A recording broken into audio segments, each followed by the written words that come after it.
에베소서 4장 26절 27절 두 절을 다 같이 읽겠습니다.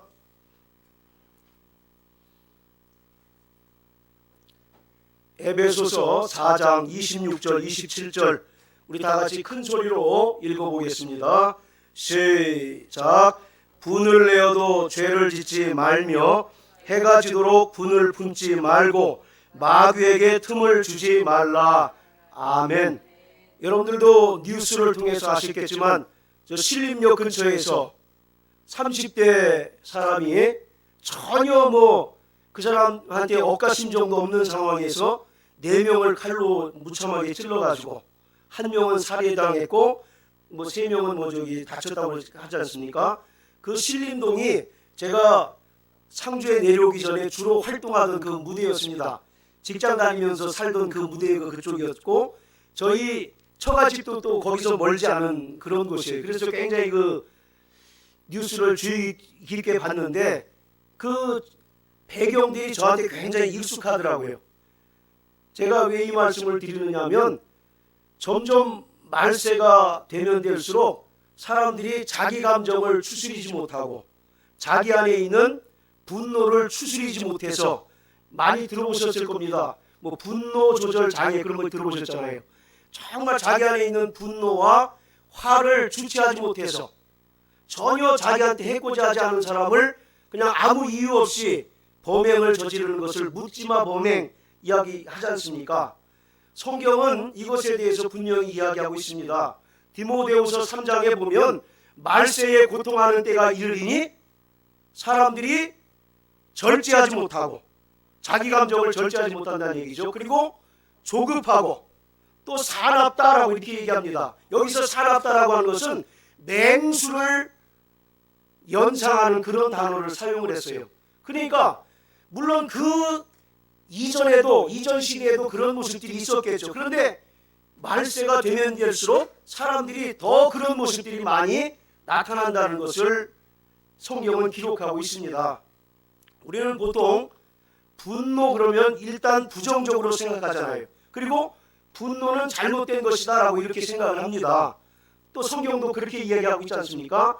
마태복음 5장에 보면 형제에게 성내는 자를 심판하신다고 얘기하고 있고 야고보서 1장 26절에 보면 사람이 성내는 것이 하나님의 의를 이루지 못한다라는 그런 말씀이 있기 때문에 우리는 분노하는 것에 대해서 대단히 조심합니다. 또 실제로 조심해야 되고요. 왜냐하면 분노를 잘못 조절하게 되면 다른 사람을 상처 입히게 되고 또 교회 공동체를 힘들게 할 뿐만 아니라 제일 큰 피해는 자기 자신이 받기 때문에 성경은 분노를 조절하고 분노를 절제할 수 있어야 된다고 이 얘기를 하고 있습니다. 그런데 오늘 26절을 보면요. 분을 내어도 죄를 짓지 말고 해가 지도록 분을 품지 말라 이렇게 되어 있는데 우리 한글로는 똑같은 분노이지만 앞에 있는 분노하고 뒤에 있는 분노가 다른 헬라어 단어를 사용하고 있습니다. 앞에 있는 헬라어 단어는 어떤 의미냐면 거룩한 분노를 나타냅니다. 무슨 분노요? 거룩한 분노가 뭡니까? 분노가 거룩한 분노가 있어요? 여러분 하나님께서 진노하십니까 안 하십니까? 진노하시잖아요. 그리고 또 예수님께서도 사복음서에 보면 성전에 들어가셔서 거기서 매매하는 자들, 비둘기 파는 자들의 상을 둘러엎으시고 그들을 향해서 분노하신 것을 기억하십니다. 그게 바로 거룩한 분노예요.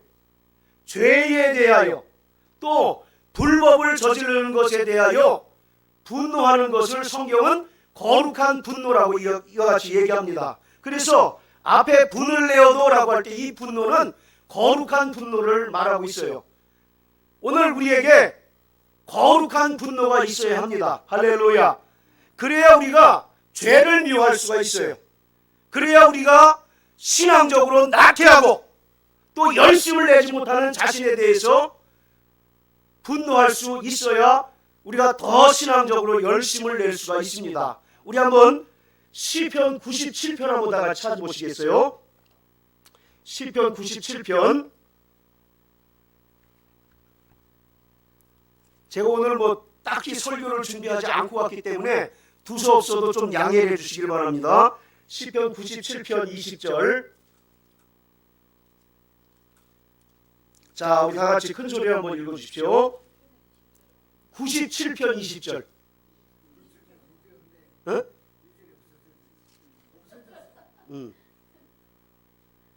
아, 10절입니다. 죄송합니다. 예, 이게 이제 제가 갑자기 있었다는 증거죠. 자, 시편 97편 10절. 자, 시작.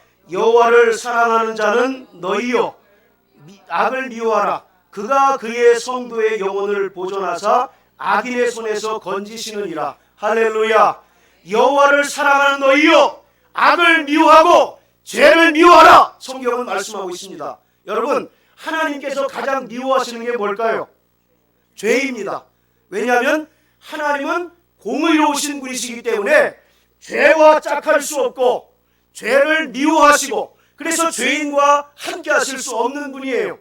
마찬가지로 오늘 우리가 예수의 은혜로 말미암아 구원받고 하나님의 자녀가 되었으면 하나님의 성품을 우리가 담는 모습이 나타나야 되는데 오늘 성경은 여호와를 사랑하는 너희여 악을 미워하라 이렇게 이야기하고 있습니다. 그렇기 때문에 우리가 죄를 죄라고 선포하고 또 불법을 저지르는 것에 대해서 분노를 하는 것에 대해서 성경은 적극적으로 권장하고 있습니다.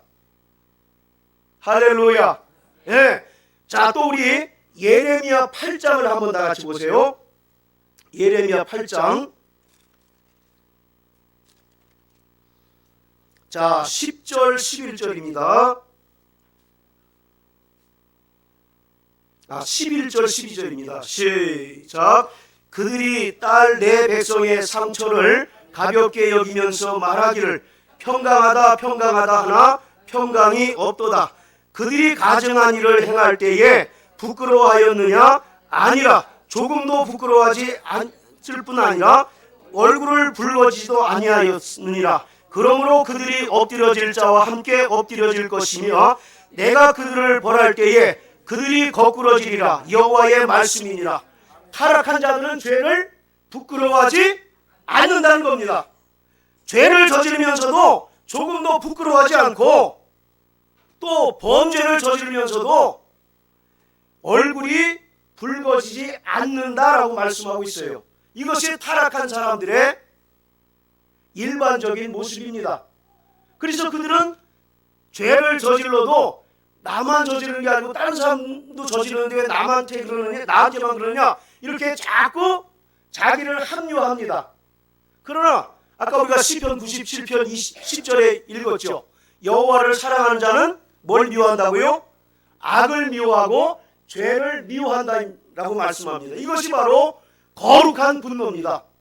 오늘 우리에게 거룩한 분노가 있기를 바랍니다. 할렐루야.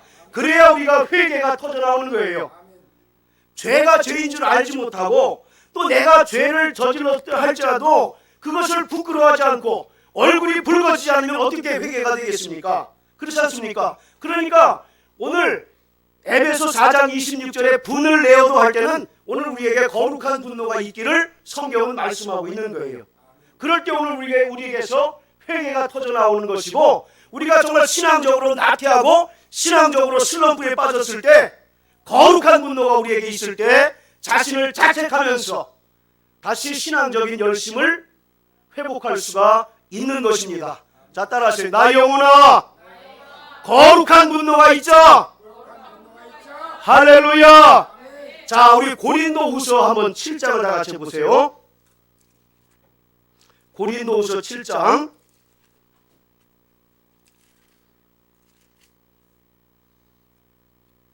자, 10절 11절 우리 또 다 같이 한번 읽어보시겠습니다. 시작. 하나님의 뜻대로 하는 근심은 후회할 것이 없는 구원에 이르게 하는 회개를 이루는 것이요 세상 근심은 사망을 이루는 것이니라. 보라, 하나님의 뜻대로 하게 된 이 근심이 너희로 얼마나 간절하게 하며 얼마나 변증하게 하며 얼마나 분하게 하며 얼마나 두렵게 하며 얼마나 사모하게 하며 얼마나 열심히 있게 하며 얼마나 벌하게 하였는가. 너희가 그 일에 대하여 일체 너희 자신의 깨끗함을 나타내었느니라. 근심에도 몇 가지 종류가 있습니까? 두 가지 종류가 있어요. 첫째는 세상 근심이 있습니다.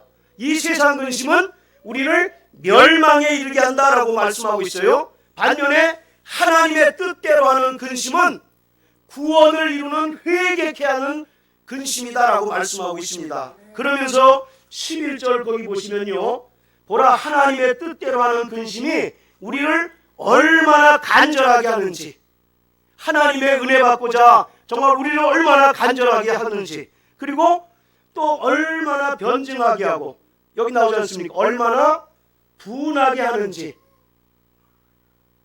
우리가 신앙적으로 정말 열심을 내야 되는 것은 다 알잖아요. 그렇지 않습니까? 그런데 나는 현실에 안주하고 또 여러 가지 바쁘다는 핑계로 인해서 신앙생활 게을리하는 자들에게 자기 자신을 향해서 막 분노가 치밀어 오르게 한다라고 말씀하고 있습니다. 그렇기 때문에 오늘 우리에게 거룩한 분노가 있어야 합니다. 할렐루야. 그럴 때 우리가 회개가 터져나오는 거예요. 그럴 때 우리가 정말 게으른 자신을 자책하면서 하나님께 통회하며 자복하는 역사가 나타나게 되는 것입니다.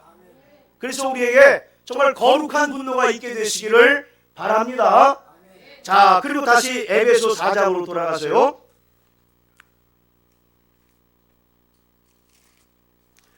자, 뒤에 나오는 해가 지도록 분을 품지 말고, 이 분이 뒤에 나오는 분이라고 하는 것은 헬라어 파롤기스모스라고 이렇게 표현하고 있는데, 이것은 복수심을 얘기합니다. 그리고 남을 미워하는데 그냥 일반적으로 미워하는 것이 아니라 몸을 막 부들부들 떨면서 미워하는 그런 미움을 얘기하는 거예요. 자, 여러분들 한번 몸을 부들부들 떨어보세요. 예, 그것보다 더 심하게 미워하는 정도를 파롤기스모스라고 이렇게 표현하고 있습니다. 그 분노는 자기 자신을 파괴하고 상대방을 상처 주고 또 교회 공동체를 파괴하는 원인이 되기 때문에 해가 지도록 분을 품지 말라고 말씀하고 있습니다. 이게 무슨 뜻일까요? 해가 지도록 분을 품지 말라고. 그런 분노가 있으면 즉시 회개해서 그 분노를 파괴시키라는 겁니다. 그 분노를 회개하지 않고 켜켜이 쌓아두게 되면 27절의 말씀에 마귀가 틈을 타는 거예요. 할렐루야. 우리가 회개하지 않고 죄를 자꾸 쌓아두게 되면 누가 역사합니까? 마귀가 역사하는 거예요. 사망 권세를 가진 자 마귀가 역사해서 결국 그 분노로 시작했던 것이 마귀의 역사로 인해서 더 큰 엄청난 그런 그 저주나 엄청난 그런 큰 일로 우리에게 다가온다는 것입니다. 그렇기 때문에 오늘 이 4장 26절 27절은 두 가지를 얘기하고 있어요. 첫째, 거룩한 분노를 품으라는 겁니다. 할렐루야. 그리고 남을 향한 복수심, 또 남을 미워하는 그런 미움으로 발생하는 모든 분노는 발생하는 즉시 파괴시키든지 해가 지도록 그것을 묵혀두지 말라는 것입니다. 묵혀두어서 좋은 것은 장맛밖에 없어요. 할렐루야. 그렇지 않습니까? 그러니까 즉시로 그런 것들을 파괴시켜서 마귀가 틈타는 빌미를 제공하지 말아야 된다는 것을 얘기합니다. 속담에 소도 비빌 언덕이 있어야, 그런 말씀 아시지 않습니까? 마찬가지로 오늘 우리가 끊임없이 마귀로부터 억압당하고 마귀로부터 괴롭힘을 당하는 것은 근본적인 문제는 오늘 우리에게 있습니다. 회개하지 않을 때 마귀는 역사합니다. 우리가 정말 죄를 죄로 여기지 않고 또 죄를 짓고도 회개하지 않을 때 마귀는 틀림없이 그 틈을 타서 역사하고 우리의 믿음을 빼앗으려 하고 또 우리의 교회 공동체를 힘들게 하고 어렵게 하는 그 원흉이 바로 마귀라고 하는 사실을 성경은 우리에게 말씀하고 있습니다. 그러므로 사랑하는 성도 여러분, 날마다 거룩한 분노로 정말 자기 자신을 돌아보시길 주의 이름으로 축원합니다. 내가 정말 죄를 죄로 여기지 않고 죄를 짓고도 부끄러워하지 않는 그런 자인지를 날마다 돌아보셔서 날마다 회개하는 자 되시길 주의 이름으로 축원합니다. 또 우리 안에 남을 향한 복수심이나 또 남을 미워하는 그런 마음으로 인한 분노가 생기거든 즉시로 파괴시켜서 회개함으로 인하여 파괴시켜서 우리를 통해서 마귀가 역사하지 못하도록 날마다 회개하는 자, 또 성령 충만한 자 되시기를 주님의 이름으로 축복합니다. 자, 오른손 불끈 쥐시고 따라하십니다. 나 영혼아 성령으로 충만하자. 나 영혼아 하나님의 뜻대로 하는 근심으로 근심하자. 자, 우리 시간 예수의 한번 하신 후에 자신의 영혼을 위해서 또 가져온 문제와 그 기도 제목을 놓고 다 같이 기도합니다. 예수여